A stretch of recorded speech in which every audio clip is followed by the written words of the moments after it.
नमस्कार मंडळी, स्वागत आहे तुमचं आमच्या चॅनलमध्ये। आवाज महामुंबईचा, शोध बातमीचा, कौल मनाचा। चला तर मग आमचे चॅनल लाईक करा, शेअर करा आणि सबस्क्राइब करा। धन्यवाद। अंगारकी चतुर्थीला भाविकांची चिरनेर गावात प्रचंड गर्दी। अंगारकी चतुर्थी निमित्त चिरनेर श्री महागणपतीच्या दर्शनासाठी भाविकांनी पहाटेपासूनच गर्दी केली होती। पहाटेपासूनच भाविकांच्या लांबच लांब रांगा लागल्या होत्या। अंगारकी चतुर्थी निमित्त मंदिरात फुलांची आकर्षक अशी सजावट देखील करण्यात आली होती।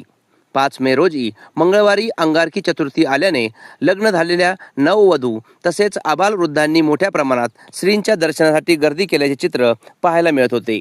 पहाटे 4 ते 6 या वेळात बाप्पाच्या चरणी मंदिरात पुजारी महाराज यांनी भाविकांच्या उपस्थितीत काकळ आरती सादर केली।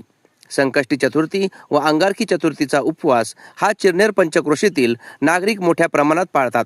तसेच नवी मुंबई, ठाणे, भिवंडी, कल्याण, डोंबिवली येथील भाविकांची अपार श्रद्धा चिरनेर गावातील महागणपती देवस्थानावर असल्याने अंगारकी चतुर्थीचे औचित्य साधून भाविकांनी 5 मे रोजी मंगळवारी दर्शनासाठी मोठ्या प्रमाणात गर्दी केल्याचे चित्र सकाळपासून पाहायला मिळत होते। भाविकांना आपल्या लाडके बाप्पाचे सुखकर दर्शन घेता यावे यासाठी ट्रस्टीचे अध्यक्ष महेंद्र पाटील, मंगेश पाटील, विजय पाटील, सामाजिक कार्यकर्ते संतोष ठाकूर व सदस्य हे जातीने लक्ष घालून होते। आवाज महामुंबईचा चॅनलसाठी अनंत नारंगीकर, चिरनेर।